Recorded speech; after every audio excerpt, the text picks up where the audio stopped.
I'm Anthony. I'm at ADAGRA, and welcome to City Exodus.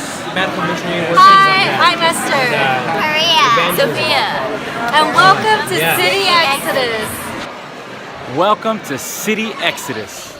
Hey guys, wanted to give you an update on our home build. We are on the brink of getting our permits.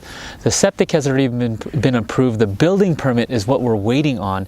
And so apparently one of the roads that are on next to my property is not a named road.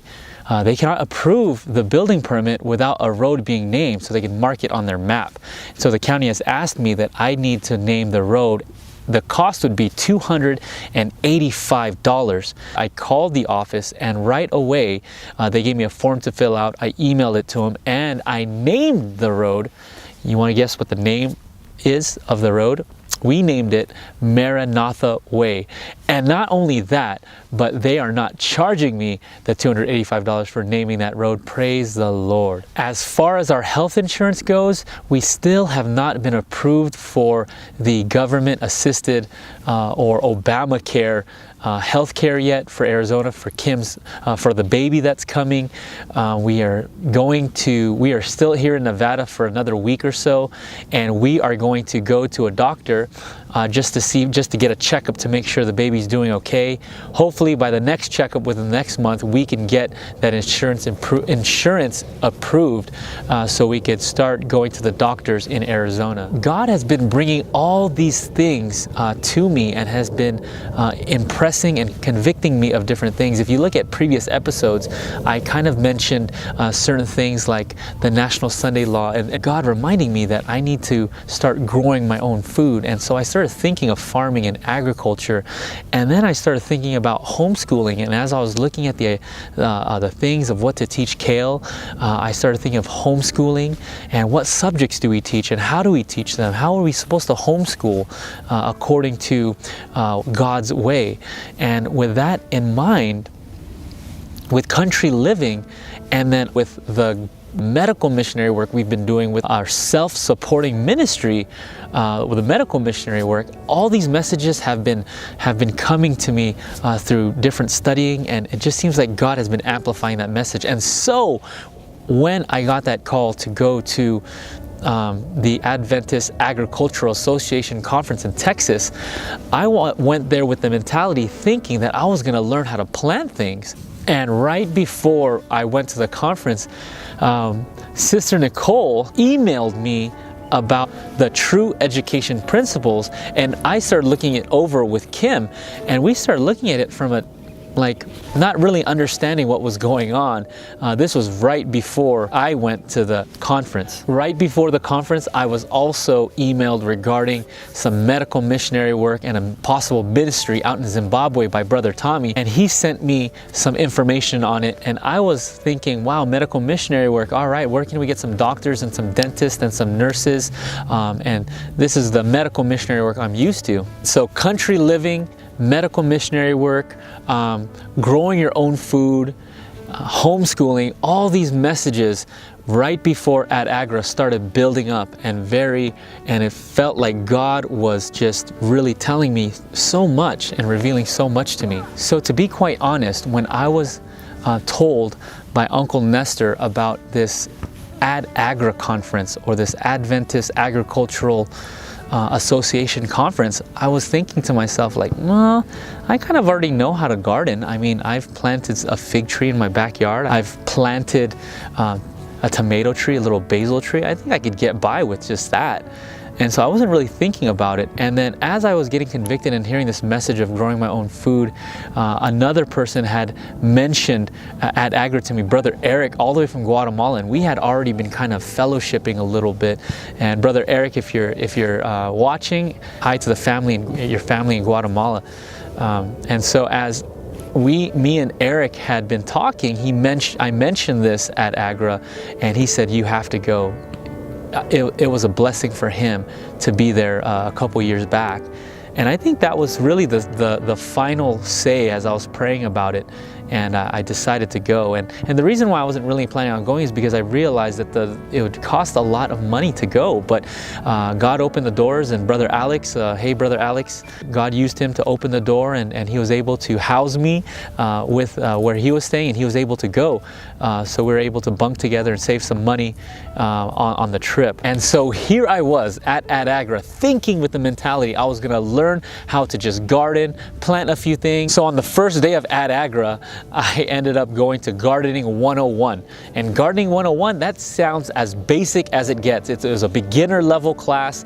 And when they spoke all these words and chemistry, and it was just so complicated. And at the end of that, I was just blown away, and I was kind of discouraged, to tell you the truth. And I just didn't really know. I was writing all these notes, but wasn't sure if I was going to be able to use it or understand it. Talking about all these elements and borax and manganese and alkaline and acidic and pH levels and soil tests, and I was like, wow, this is a lot. Now, should gardening and agriculture be this complex? Should it be this way? So it says in Ministry of Healing, page 183, working the soil is one of the best kinds of employment, calling the muscles into action and resting the mind. Study in agricultural lines should be the A, B, and C of education given in our schools. This is the very first work that should be entered upon. Our schools should not depend upon imported produce for grain and vegetables, and the fruits so essential to health.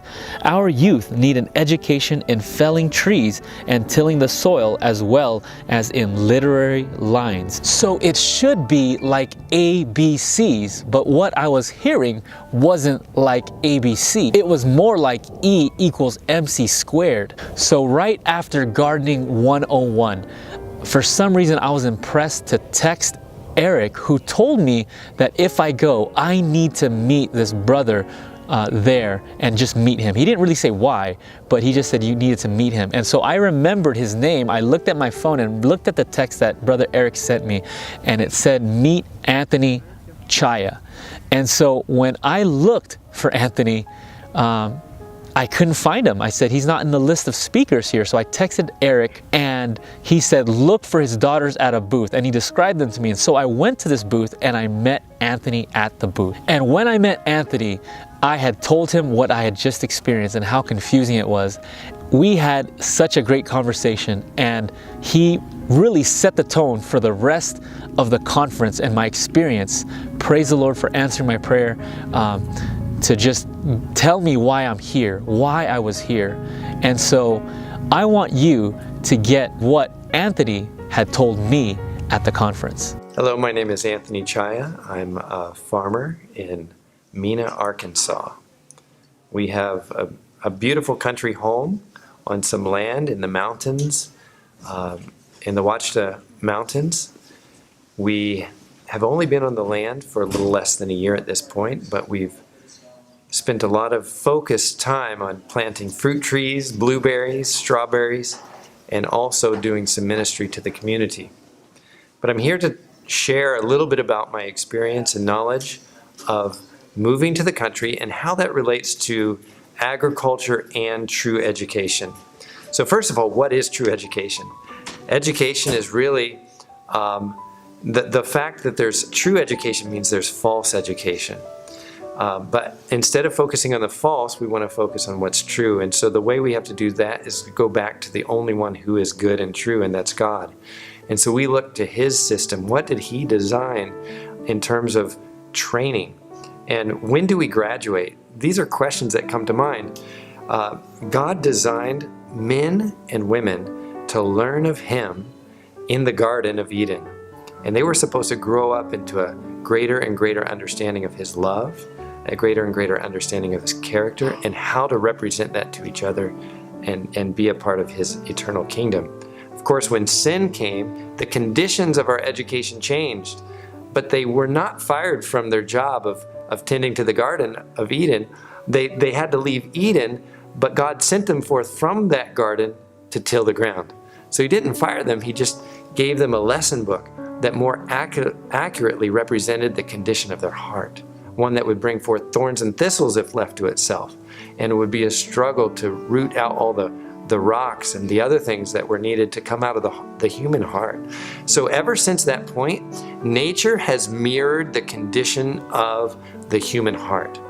And so then when we think of the flood, which was only about 2,000 years later, the human heart had gotten to a point where God said, men's thoughts are evil continuously. And so he had to do something drastic to the earth again, so that the earth would represent what was going on in the human heart, so that our curriculum, our lesson book, which was nature and the earth and the garden, would mirror what we needed to do to be restored back to his image. So the flood actually accomplished that purpose. Not only did it wipe out a lot of people and animals and the great sadness and result of sin, and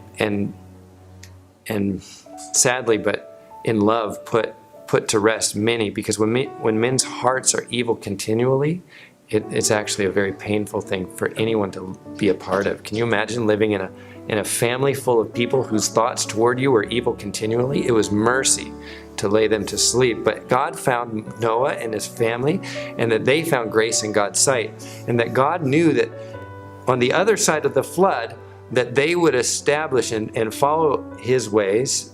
Even though they're not perfect, we have record that they made mistakes along the way, which is encouragement to us, because God can call us, and yet, even though we don't know everything, even though we may make mistakes, we can still find grace in his sight and to learn of him. So Noah was someone that God could teach directly. And on the other side of the flood, we see that there was a destruction. All plant life was wiped out. The good soil was buried under layers of other sediment and rock. And so the restoration of the land, the tilling of the soil, became what we see today, very, very difficult. And but that's what has to happen in our heart. We look at our human heart, and what we see is not much good on the surface, especially. We see just rocks and thick clay and sometimes unpenetrable surfaces of our heart. And so our lesson book, which was nature, reveals to us the work required by heavenly agencies on our heart to restore it back to the image of God. So when we go out to our gardens, we see a mess. We see thorns, we see thistles, we see rocks. We don't even know where to begin. And so that's the way it is when we come to Jesus. We say, Lord, I look at my life and it's a mess. I mean, I lived a life of, I don't even want to talk about. I don't even want to talk about the way I've been living. And clearly, it hasn't been one that's been tended by your spirit, or I haven't allowed your spirit to reign in my heart. And so what we see here is not what looks like a garden, but looks like a tangled mess of jungle over rocks and clay. Or a desert, a parched desert, which looks like it's never drank in the rain of the Holy Spirit. And either way, we see those two contrasts, and we know that we need help. And so when we go to the garden, what we do, true education is about sort of reconnecting mind, body, and spirit. And God's beautiful plan for education isn't that we would just know and then not do, but that once we know something to be true and valuable, that we would put it into immediate action. And so the way that we practice that is a beautiful plan of being in the garden. As children, even children can get in the garden. I have a 1-year-old son who can use a hoe or a rake, and even better than that, he can harvest strawberries. They rarely make it into the harvest basket, but he can harvest strawberries. And what a beautiful thing it is to have my son at my side as a farmer. So God created this system whereby we can see all of these spiritual lessons day by day. Even Joseph might see them, my son. My 9-year-old daughter can see more than him, even doing the same work.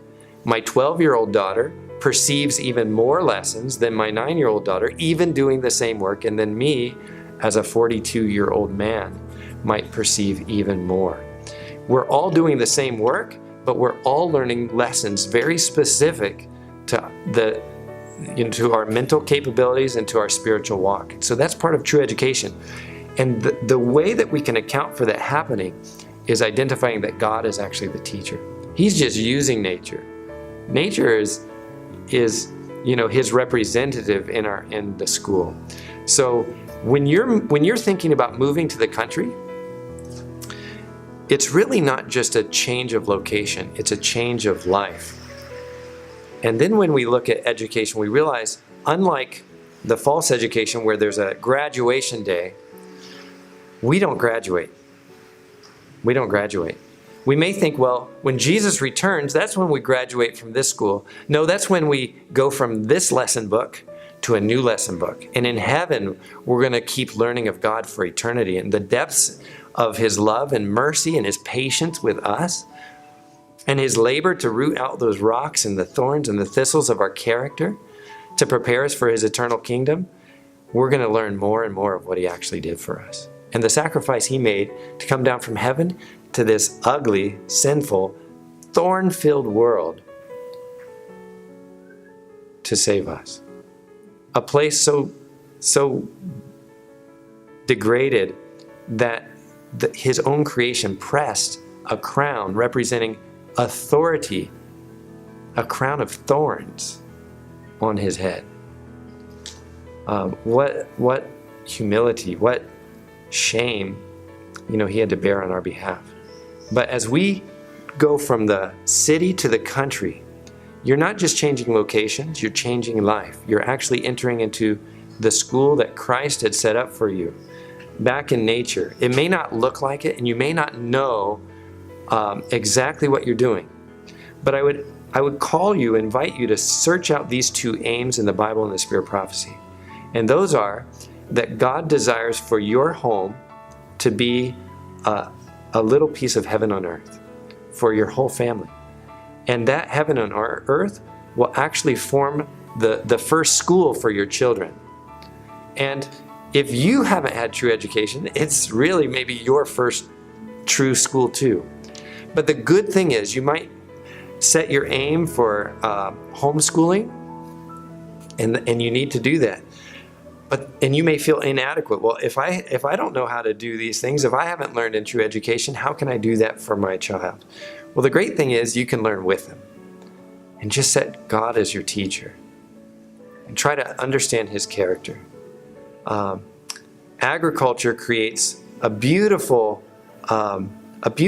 classroom. God gives you a lesson book where he asks you to learn how to live more healthfully. And he puts you in the garden where you cooperate with all the laws of health. Then he gives you rewards for that in the terms of produce, which tastes so good. Watermelons in August or September are a great expression of God's love and his sort of example that he does reward the faithful. And so even in that system of education and living, God puts himself as the head. And so when we realize how bountifully and how sweetly he wants to reward us and to teach us of him, we realize how much we can trust him. And then in going from the city to the country, yes, we avoid all kinds of evils. Yes, we avoid all kinds of, even judgments that are going to be poured out on the earth.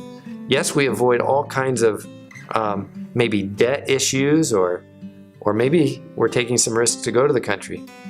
But one thing that is something that I want to share for myself is it's not an escape from the world in general. It's not to hide out. Although we do want to be separated from those evils and those temptations, we are actually called to be the light of the world. And so when you move from the city to the country, your aim should be, and I pray that you'll catch this vision because it's a beautiful invitation that the Lord is calling you to, is to take his yoke upon you and to learn of him. And you think a yoke is an apparatus in agriculture where two can work together. And so when you realize that it's actually God who performs the miracle in the earth's harvest fields every day, you can't grow a tomato, but he can. You can cooperate with him, but he's the one who grows it. You can't grow a carrot or a watermelon or an apple tree, but he can. And he calls you to take his yoke upon you and learn of him. So as you enter into that work, you're going to learn of him. And so I pray that you would set your aim to learn of him. And then as you learn of him in your life, your home will become the light of the world. Your home will become a spectacle to the world. When people enter your home, they're going to see a peace that they've never seen. They're going to see a way of life that they've only imagined, that they may have even lost sight of the possibility of that happening in 2018 and beyond.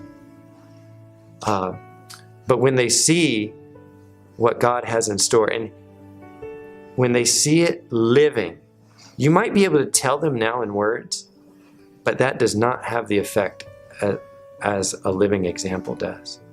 And so your move from the city to the country is going to be more than you know today.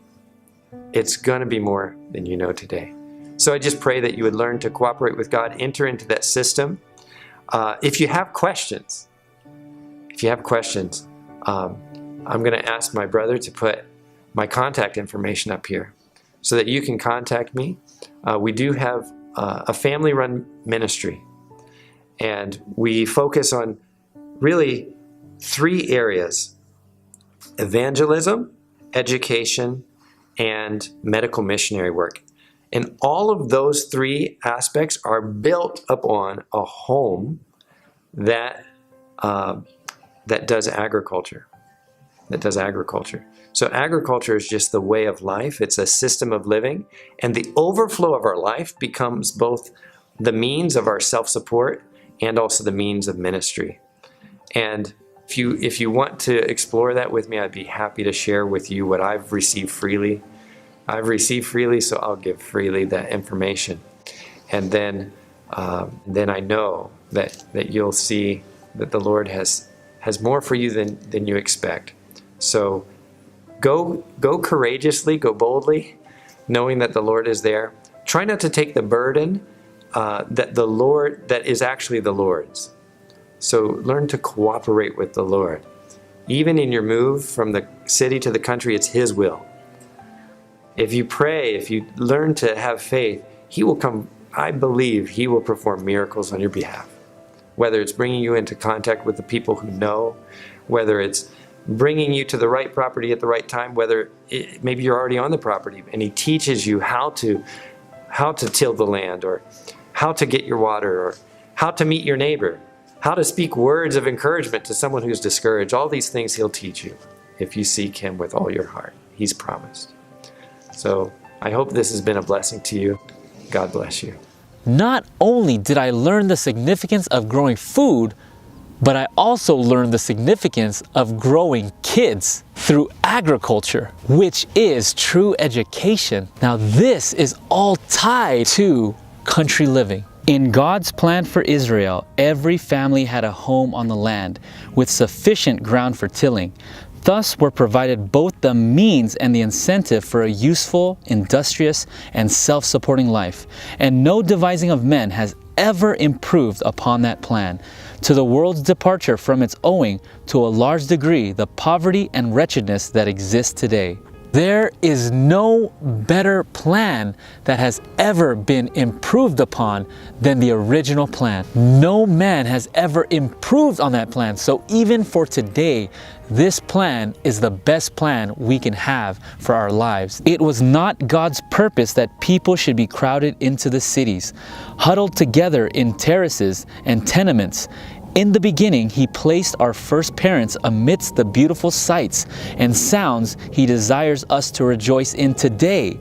The more nearly we come into harmony with God's original plan, the more favorable will be our position to secure health of body and mind and soul. Here's another quote. The Creator chose for our first parents the surroundings best adapted for their health and happiness.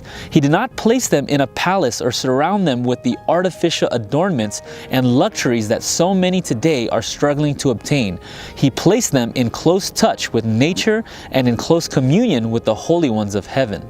God's original plan for our occupation says, the creator of man never designed that he should be idle. It was the law of nature, therefore the law of God, that brain, nerve, and muscle should be active motion. Exercise in useful labor will be carrying out the original plan of God when He bade Adam and Eve to dress the garden. So as I walked around the exhibit booths and I met different people, I was amazed to see young children at these booths. And here was one of them. This is Anthony's eldest daughter. Hi, my name is Sophia and I'm 12 years old and I like doing medical missionary work. I made this comfrey salve. It's the comfrey, it's a big leaf and people knew it as bone knitter. It is so strong, it is so good for you, especially for healing bones and injuries of that sort. So I made some, and there was a man at our church, he injured himself on his hip. He's a little bit older and it got so bad, he went to the doctor, they gave him steroid shots and pain medication, and his pain got so bad that the pain medication was not doing anything. He would take lots of it, so many doses, so many times a day, but it still wouldn't do anything. I said, here, take this. It was the comfrey salve. I said, here, take this, put this on your hip 3 times a day. So 3 times a day, he put it on. About 5 days later, his wife told me he stood up. And I saw him maybe a week and a half later, and he walked. I saw him walking, and he was in a wheelchair before. Then 2.5 weeks later, he was just totally back to his normal state, just walking like normal. So not only did I learn that part of country living is agriculture and true education, now I learned also that the true medical missionary work isn't what I thought it was. And so as I was really looking to find ways to farm, but I learned so much more about true education. And when I think of kale, and I think of basil, and I think of our daughter that is going to be born, I have a clearer picture. So I want to share this quote with you. It says, "The system of education instituted at the beginning of the world was to be a model for man throughout all after time. As an illustration of its principles, a model school was established in Eden, the home of our first parents.